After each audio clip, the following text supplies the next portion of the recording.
Hello, dear all. So, in today's lecture, we discuss logic of homeopathy. It was a long awaited discussion, so we will start our topic today. So, logic is science of reasoning.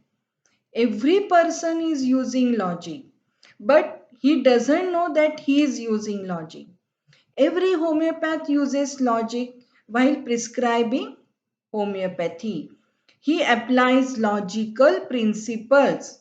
Logic gives good prescription or bad prescription.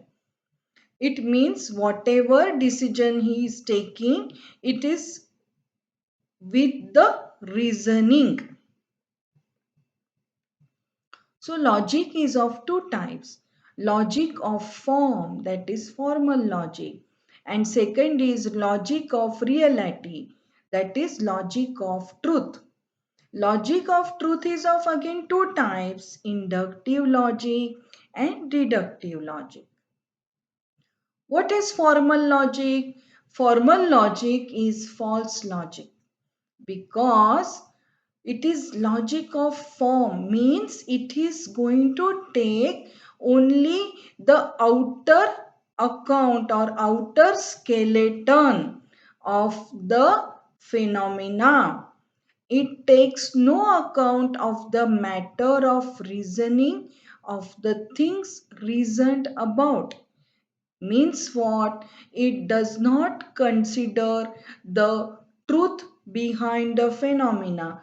Whatever visible to us, the outer form or skeleton, it is accepted. So it does not concern least with the truth or falsity of statement. It just provides general reasons to relate the beginning and end of phenomena. Its consistency is not truth, but it is foolish. So example is of a quack or a rogue or a dispenser. All these three types of people, they also practice medicine, but they may get results. What is the difference? A quack can also get a result, a compounder can also get a result, but they are just practicing on empirical basis, not based on any law of principle. Empirical basis means they practice with their past experience or on few experiments, but there is no base, there is no fundamental principle applied. Formal logic is false logic. So they give large attractive doses, maybe colorful liquids or combinations. This is empirical medicine based on past experience or experiment. Occasionally, they may have got results also. They claim themselves specialists, but they have not taken any proper medical education. They don't have any scientific knowledge. They get results, but it's not scientific. There is no law applied, and the permanent results are not there, and it may not be repeatable also. So a man sits on the road with few drugs, herbs, colorful liquids, and people also go and seek their advice. But what is the difference between this man and a homeopath? Homeopath gives single similar remedy. It is practiced by scientific law of similars. Conclusions are consistent with the premises. Results are demonstrably true. They can be repeatable. What is logic of truth? Logic of truth is inductive logic and deductive logic. Lord Bacon, Mill, and Dr. Hahnemann, they have used logic. Inductive logic believes on facts with reality. So it is always verified, the base or the fundamental aspect is thoroughly verified. So the assumptions are verified, their base is verified. The purpose of inductive logic is discovery and use of truth. What is the requirement of inductive logic? Premises, that is the base, must be true, which are the results of true and valid observations of facts. So, the requirement is that the premises considered must be truthful and they are results of true and valid observations. So, true and valid observation help us to conclude that premises which we are going to assume they are truthful. So, for deductions, the concept of generalizations is used or applications are done. Facts must be reliable, truthful, and real. Induction is from premises to conclusion. Means inductive logic is from premises, means from assumptions of any condition or base of any condition we can reach to the conclusion. It means the base or any phenomena is first assessed for its reality and truth, and this phenomena leads us to the conclusion, and the conclusion is in the form of law. The road to the great unknown is dark and full of pitfalls, but the electric lamp of inductive logic lights the way safely from known to unknown. Inductive logic is logic of truth. So, homeopathy is based on inductive logic. Homeopathic conclusions are consistent with the premises, and premises are found on truth. In homeopathy, data is derived from direct observation of facts and pure experiments. So, homeopathy is based on inductive logic, it is logic of truth. So the data is derived from direct observation of facts and pure experiments. So the experiment of drug proving is a pure experiment, and the observations of the provers are noted and construction of materia medica takes place. As well, the observations of the patients are noted through the phenomena of case taking, and this is again a pure experiment. So, discovery of law of similars is based on inductive logic. Very important. So, what is inductive logic in homeopathy? The discovery of law of similars is based on inductive logic. Inductive method of science is application of principles of inductive logic to scientific research. What is inductive method of science? But it is the discovery of law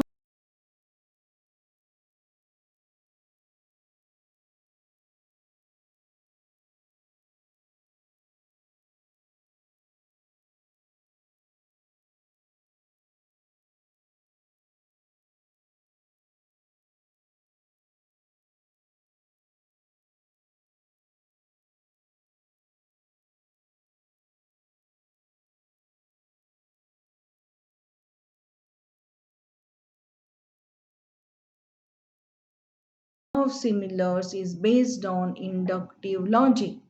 Inductive method in logic is scientific method that proceeds by induction. So there are four steps: exact observation, correct interpretation, rational explanation and scientific explanation or conclusion. Exact observation of the phenomena. So we relate the discovery of homeopathy with Cinchona bark experiment. So the Dr. Henneman did the exact observation of the phenomena.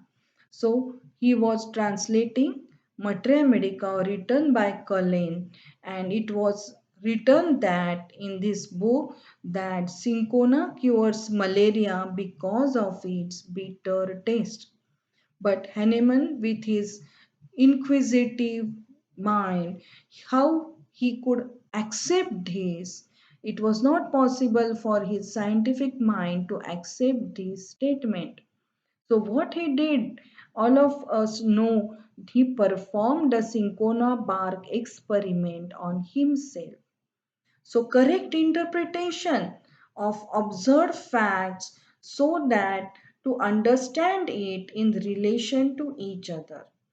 Rational explanation of the facts by referring them to the real cause. And scientific conclusion is putting the facts in such a coordination way that system reach shall agree with the reality. Result is confirmed, reconfirmed, and verified. So these are the steps of inductive logic, a scientific method, right, which is nothing but the truthful premises leads to the scientific discovery of law. So, inductive method is a scientific method. The premises which are considered are first of all verified that they are real and truthful, and then the conclusion is derived, and this is nothing but the scientific law. So all of us know the Cinchona bark experiment. So exact observation, correct interpretation, rational explanation, and scientific conclusion are the four steps of inductive logic which are responsible for the discovery of law of similars. So, Dr. Hahnemann, with his scientific bent of mind, performed the cinchona bark experiment as he did not agree with the statement. So, once he started taking cinchona bark on himself, he himself developed fever with chills and malaise. So, to his surprise, when he stopped the cinchona bark, he all the symptoms were stopped. So he could connect this phenomena that cinchona is able to cure malaria only because it is able to produce these symptoms on the person. So Dr. Henneman had again tried to combine the most bitter substances and he gave to the patient, but they failed to cure the malaria. So, what is the curative property of the substance? It lies in its disease producing property. Thus, cinchona can cure the malaria, that is fever and chills, because it is producing these symptoms in the person. So, what is the exact observation? We go again through the experiment. Cinchona cures malaria. It was written in Cullen's Materia Medica that due to its bitter taste and tonic action on stomach, it cures malaria. What is the correct interpretation Hahnemann has done?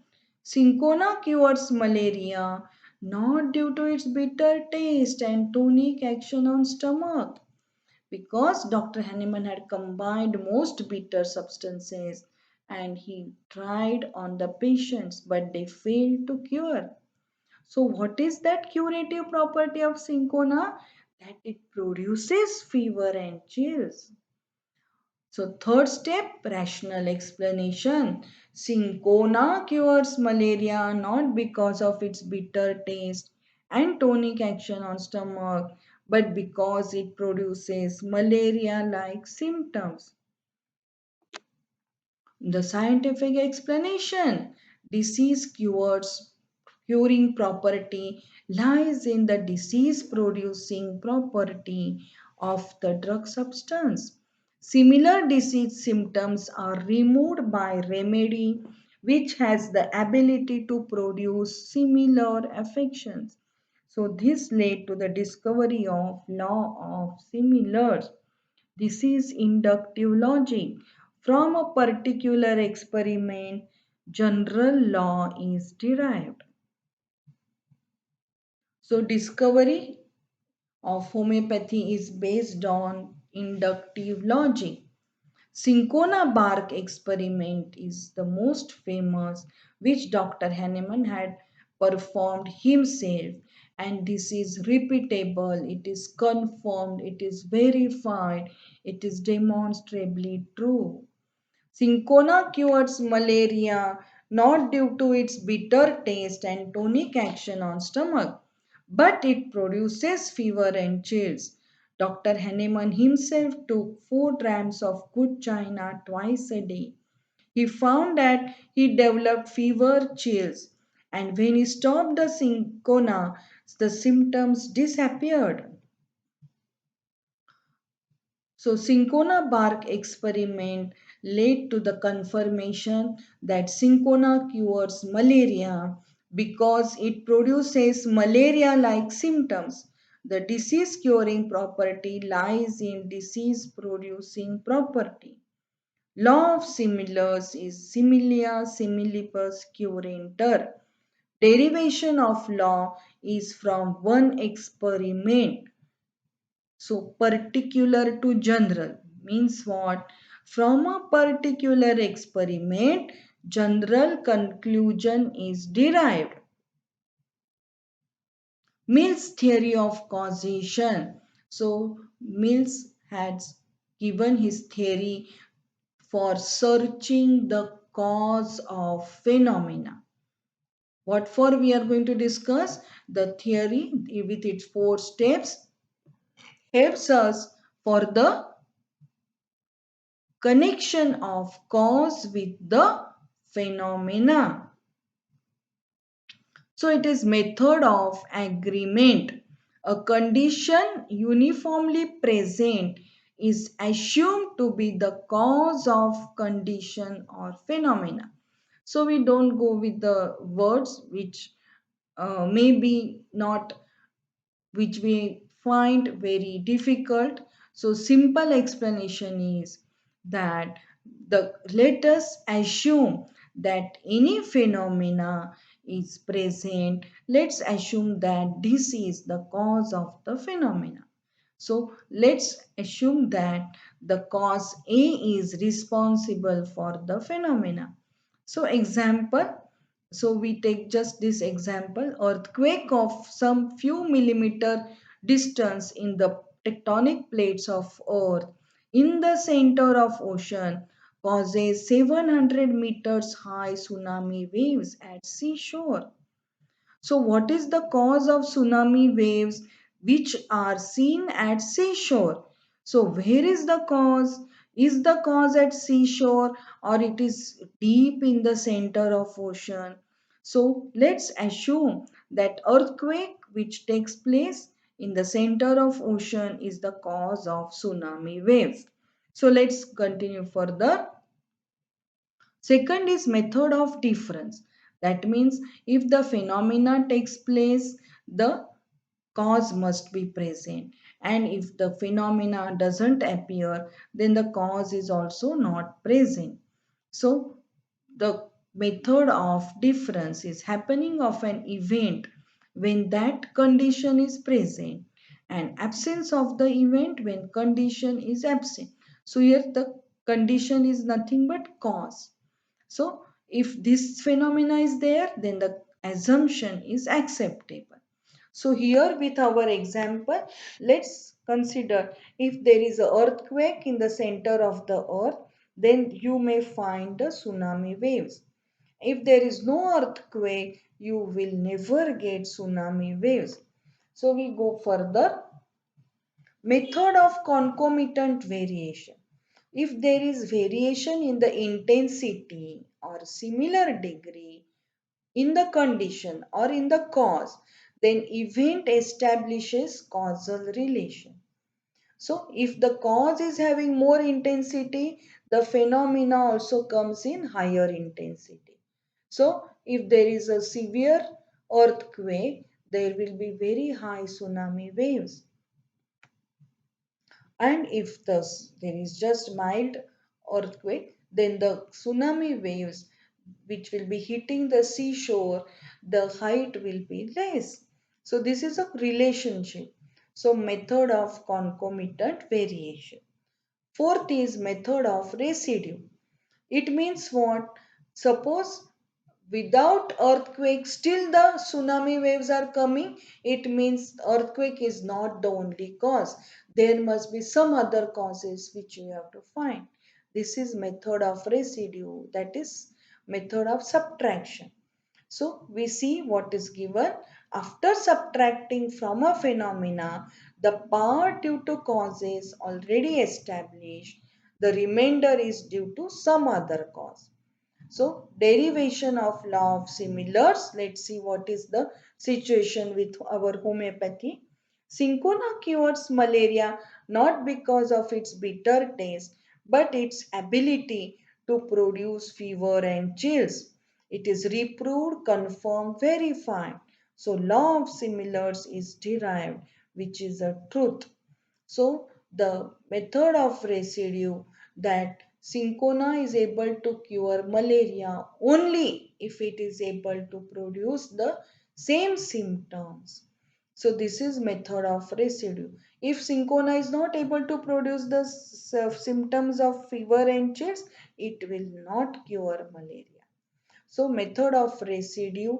So there is no residue, that is only the cause. So what is the cause of cinchona curing malaria? The cause is only one, that it produces fever and chills in the person. So homeopathy is science of reasoning. So logic is applicable in homeopathy. Before Lord Bacon, no attention was given to the facts or the reality. He appealed to people to stop speculating and go directly to nature in search of truth, in search of cause. So before Lord Bacon, no attention was given to the facts. He appealed to the people to stop assumptions, speculation, so that we are getting the truthful relationship of cause and phenomena. He demolished many false systems, example beliefs, past experiences, ideas which are passed to the next generations without experimentation. He restored logic to its true place as the guide to the truth. Induction and deduction are simply opposite ways in arriving at conclusions. It is very easy what is inductive logic and what is deductive logic. Inductive logic is nothing but from a particular experiment, general conclusion is drawn. So from particular experiment of Cinchona bar, the general conclusion, general law of similars is derived. Then what is deduction? Application of this general principle to the particular case is the deductive logic. It means simple example, if patient of coryza lacrimation comes, so burning acrid coryza and lacrimation, then I am going to prescribe for him Allium cepa. So Allium cepa I am prescribing by applying the general law of similars. This is deductive logic. True, his scientist says that logic is science of inference. Judgment can be inferred from other judgment. To reason is to infer. So logic is science of reasoning. Homeopathy. So discovery is based on inductive logic and application of law of similars is deductive logic. Every mind conceives the ideas, judgment, which are primary and certain. So, all of us are using logic every minute, right? Because of our ideas, we are applying our judgment and we are doing the reasoning. So, logic is science of reasoning. So, idea is first particular assumption and then agreement is generalization. So, list of garments is called as clothes. Heating water so that it comes to boil and noting the temperature 100 degree. So, we are deriving the law. So, the boiling point of water is 100 degrees. Cinchona bark experiment, we derived the law of similars. So, discovery of homeopathy, again I repeat, it is based on inductive logic. Inductive logic is conclusion drawn from particular premises to derive the law. So, it is called as particular to general. Means, from a particular experiment, general law is derived. Application of law is deductive logic. That means we are prescribing a simillimum to the totality by applying the law of similars is deductive logic. Inference drawn from what will happen on consequence of application of law is general to particular. Foundation of homeopathy. So, how ideas are formed? Something is predicted, it is assumed, and then it is affirmed. Afterwards, same thing can be affirmed or denied, and the facts are noted.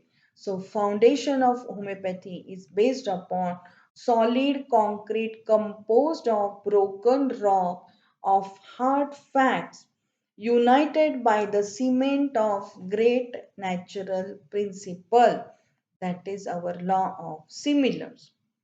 So it is joined to the foundation and held together in all the parts by the framework of logic. Logic is science of reasoning. So good reasoning is truthful logic. Bad reasoning, it will lead to the error. Dr. Hahnemann reasoned that diseases are cured by medicines that have power to excite a similar affection. The only way to reason this is to give medicines to healthy persons and observe the effects on healthy person as he would be only kind of person in whom affection similar to disease could be excited, because healthy person is not having any other symptoms of disease, that's why he is healthy person. So whatever administration of the drug is done on him, he will give the symptoms of that drug. For several years, Dr. Hahnemann tested the effects of drugs on himself, family members, friends, students. He collected the data scientifically, systematically. He searched medical literature for records of poisoning and accidental cures. This is mentioned in aphorism 110, that the accidental poisonings are written by various authors in their novels. So, Dr. Hahnemann formed general law of therapeutic medication, established healing by medications upon sound basis of law of similars.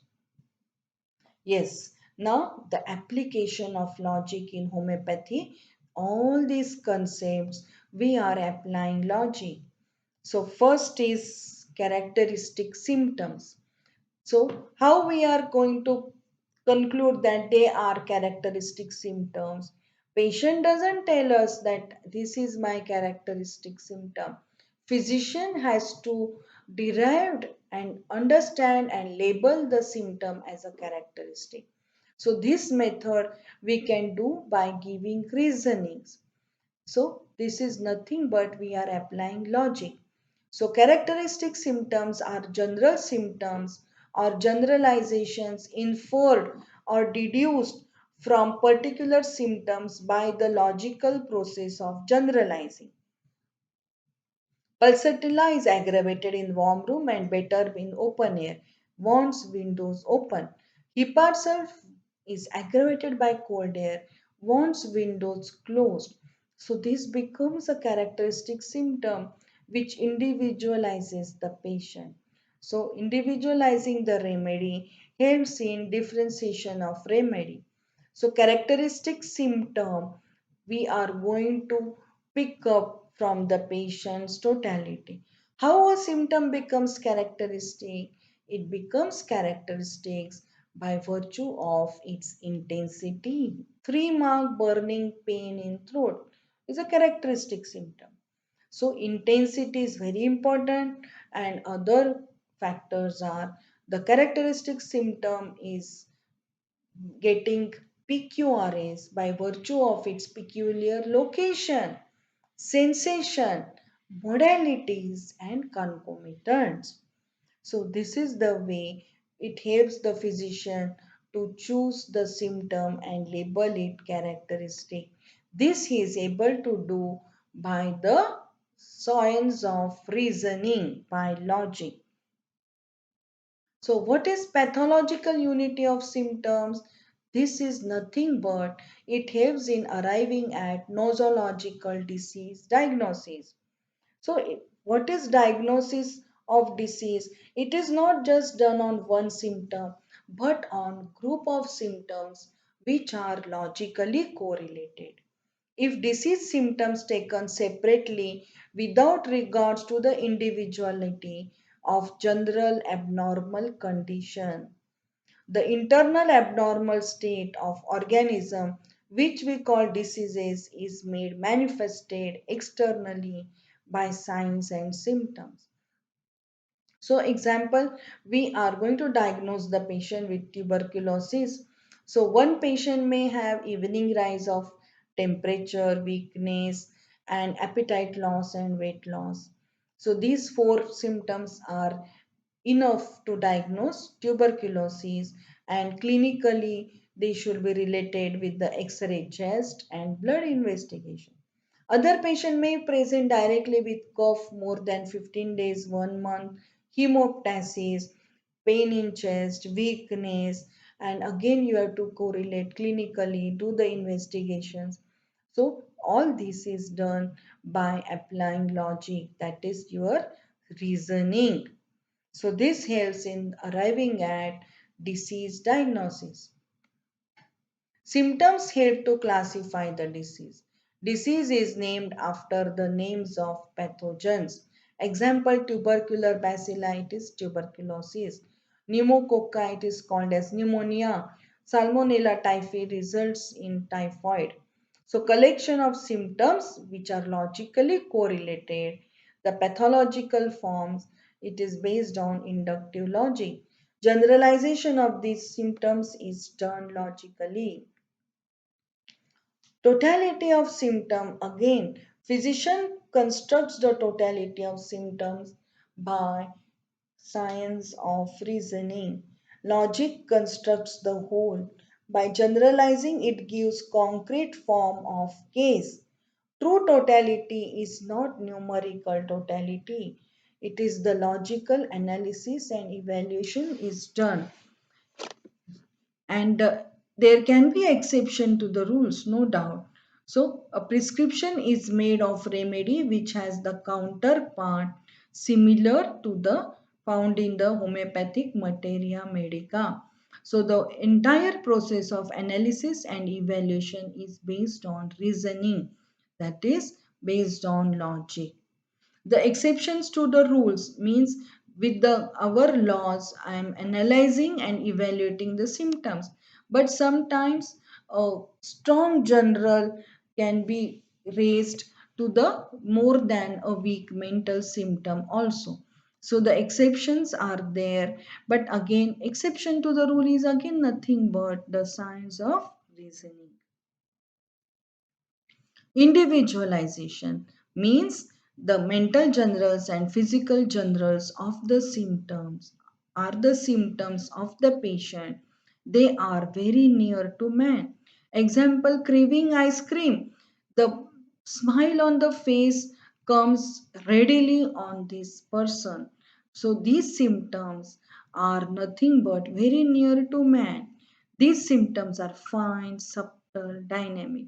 So, our craving aversions, the symptoms of sweat, symptoms of the general excretions, the thermal state, they are the features, but their very symptoms are fine, subtle, not visible, dynamic in form, very near to man.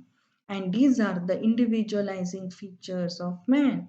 Causes of disease originates in these invisible symptoms, mental generals and physical generals. Vital energy is supreme, imparts life to the body of the patient. It means the life energy is present in the body, and that is nothing but it plays the role of maintaining health and again the state of disease and back to cure. Homeopathy treats whole man, not his organs. Modern medicine treats the diseased organs, ignores the individual whose parts are these organs.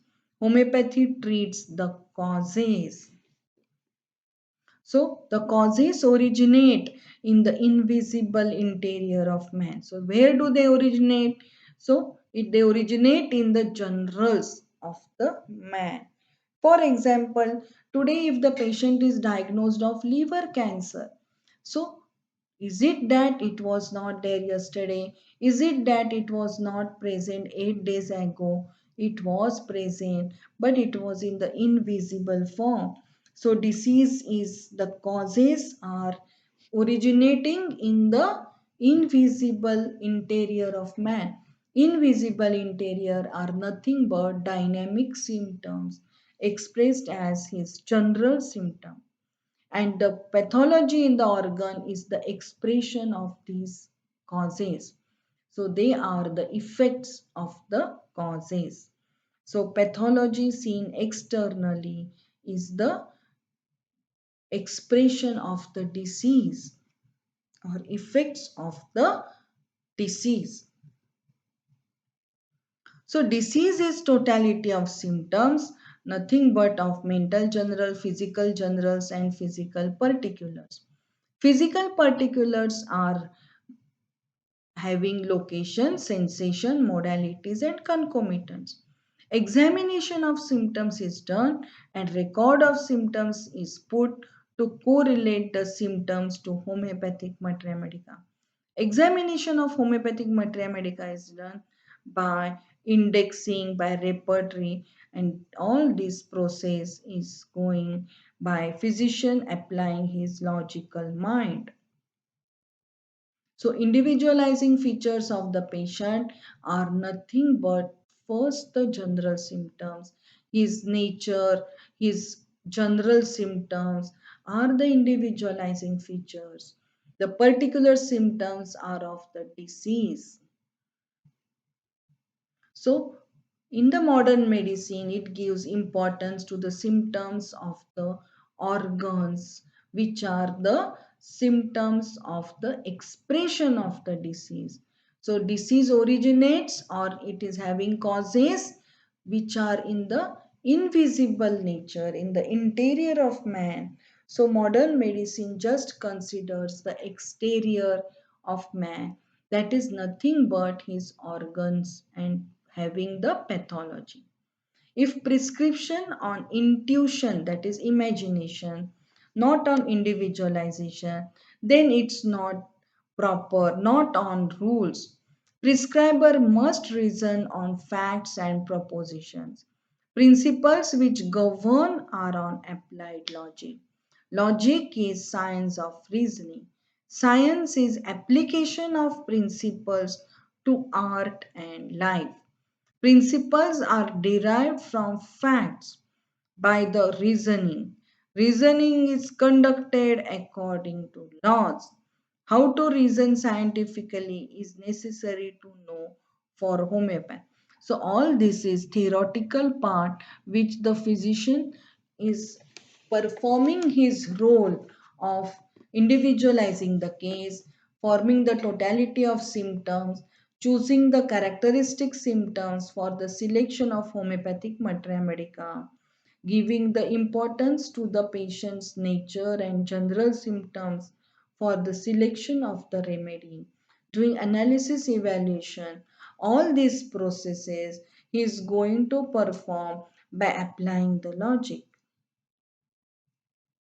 The art of generalizing. Analysis, generalization are the logical processes. General symptoms are more important than particular symptoms. Why? Because they are very near to the man. General symptoms are curative prescription. So we already know what is curable in disease and curative in medicine. So, curable in disease are the general symptoms, as well as what is curative in medicine is nothing but these general symptoms. Generalization is possible only to logical mind. It should not be done hurriedly. So, it is Kant has already said that even if the patient of malignancy comes, the important symptoms of prescriptions will be his general symptoms because the disease has originated here and the causes are in the invisible interior of man, means they are in the general symptoms. So homeopathy treats the causes. Okay, so Dr. Bonninghausen has done grand generalization to help for the selection of similima. So any sensation, say burning present in throat, he has done the grand generalization by taking burning as a general symptom. This is done by the science of reasoning, nothing but logic. So, general symptoms, the mental generals and physical generals. Mental symptoms are emotions, which are patients, passions, moods. Physical generals are sleep, dreams, cravings. Dreams, again, is a symptom of mind as a subconscious state. Modalities are applied to the case. General symptoms are near to man, near to vital energy. They are invisible, dynamic, and subtle, represent the vital energy. Particular symptoms express the sufferings of organs. The nothing in particular symptom can contraindicate strongly marked general. So this is exception to the rule. So as also when we are doing analysis and evaluation, we are considering first mental generals, physical generals, and particular. If we are following the Keynes method, right? So this is done by application of logic. Negative general symptoms. So, absence of striking features of disease and general symptoms of case. Example, fever without thirst is a negative general symptom. Coldness with aversion to be covered is a negative general symptom. Means patient is feeling chilly but he doesn't want to cover himself. Exanthemata, fever without eruptions. Again, this is again the, so in measles, patient is having fever but there are no eruptions. Physician must do generalization with logic. It helps in the selection of homeopathic materia medica. Grading and grouping of symptoms, that is your analysis and evaluation, a vital process for a homeopath. Mechanical comparison of symptoms is absurd. It's not numerical collection of symptoms. Symptoms are grouped as mental general, physical generals, and physical particulars. Symptoms are evaluated and graded and sequenced. so that we form totality of symptoms. Characteristic symptoms point to the selection of remedy. Homeopathic materia medica is replica of sickness of humanity, because in homeopathic materia medica we have already noted down the symptoms of various drugs, the pathogenesis produced by those drugs. So it is the replica of sickness of humanity. Memorizing symptoms. So there are thousands of symptoms in the Matra Medica. It is not possible to memorize each and every symptom, but by logic we can memorize these symptoms. So homeopathic Matra Medica is not the study of single symptom. Drug should be studied as drug picture Matra Medica, or it can be done by individualization, comparative states, that is comparison of Matra Medica, compare and contrast, and differentiation. Keynote symptom is another way of remembering Matra Medica. Characteristic symptom is insufficient. Dr. Bonninghausen has given us law of generalization, which is derived by inductive logic. The modality sensation in one part is taken as general symptom. Single symptom does not give successful prescription. General characteristic symptom is critical study of a particular symptom. So all this is possible. So Dr. Kane's Matra Medica is a drug picture Matra Medica. It helps to remember the polycrest drugs with their drug picture. Allen's Matra Medica is a keynote Matra Medica. So again it helps us to remember the keynotes, the PQRS symptom. So Boger synoptic key, it is again based on the pathological generals. So Bonninghausen's characteristic symptoms, it helps in the generalization of the symptoms. So it helps the physician to arrive at simillimum. Dramatizing Matra Medica. So, personification of remedies by artistic character can be done. So, interesting form of study of HMA by so the polycrest remedies, we can see how they perform. So the person like sulfur, if he is present in the house, how he will be performing. Person of platina, how he will be behaving. Pulsatilla, natramur, how they will behave is shown by the drama. So artist draws symptom portrait and matches with the provings. So it is put in the first bold for generals, then finer shades, etc. So, sick man with his thoughts are reflected. Remedies have action on mind. Devil thoughts also treated by Crotalus lachesis. Remedies are potentized in minute doses.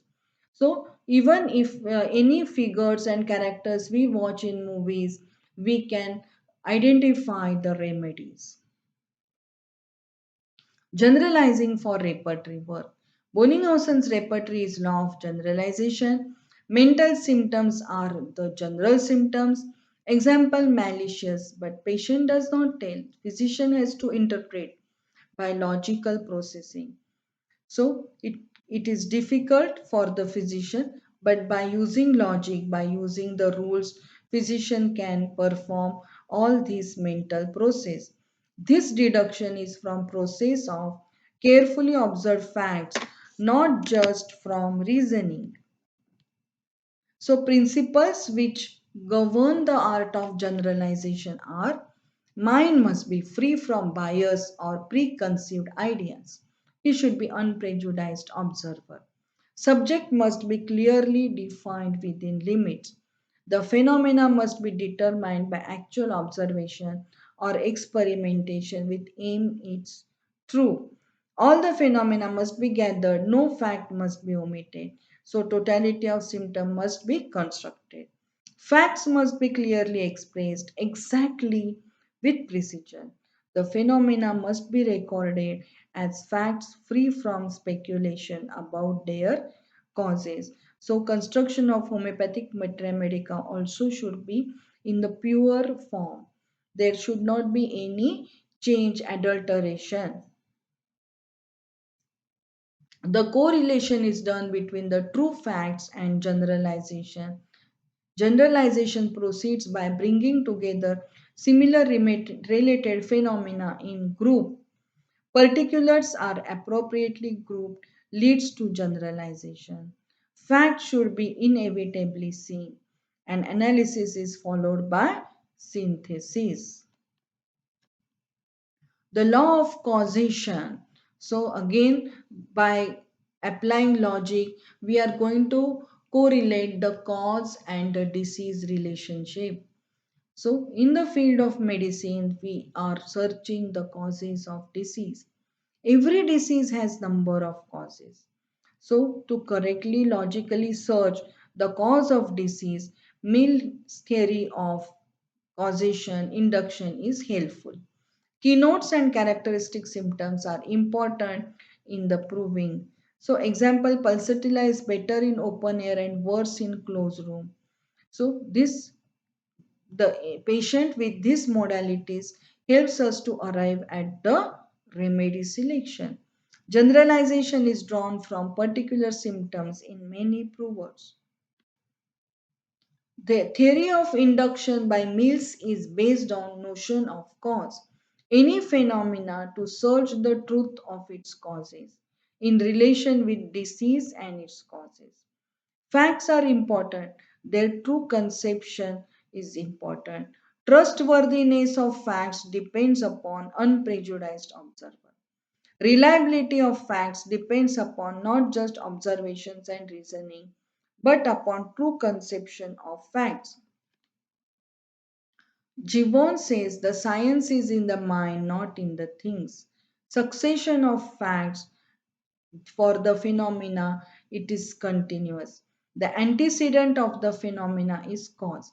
Means here phenomena is disease and the cause of disease is its antecedent. Means causes gives rise to effects. Thus cause is the cause of disease and effects is the disease. For every phenomena there are many causes. For occurrence, there may be presence of circumstance or cause. There are some of several causes for occurrence of event. So here disease. It's a mistake to consider the single cause as the cause of disease. Bacteria are not the sole cause of disease, but they are the secondary cause. How? So, high mortality rate in cholera epidemic under bacillary treatment was noted. In 1915, after 15 years, Department of Health, New York announced that failure of diphtheria antitoxin as a treatment to control diphtheria.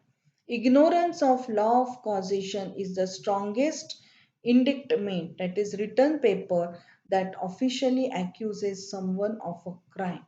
So ignorance of law of causation is the strongest indictment against the advocates of bacteriology. So after the discovery of the, it was an era of microbacterium as the cause of various diseases. So cholera bacteria is one of the causative factor. Other factors like sanitary conditions, atmospheric, telluric condition, drinking of pure water supply, economy, social conditions, economical states, physical, mental, emotional state of patient, etc. They are also very important. They modify the susceptibility of the patient to the bacilli.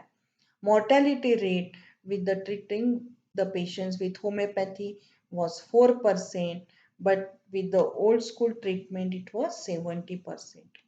Homeopathy directs the treatment not to the proximate cause of disease, that is microorganisms. The homeopathy directs the treatment not against the proximate cause. It is not directed against destruction of bacteria, but it's against the disease itself. The disease process manifested by the symptoms. Similimum removes the similar morbid process. Klebsiella bacillus of diphtheria is present in the throat of even healthy individuals. They are not susceptible to the diseases. No favorable condition for bacillus.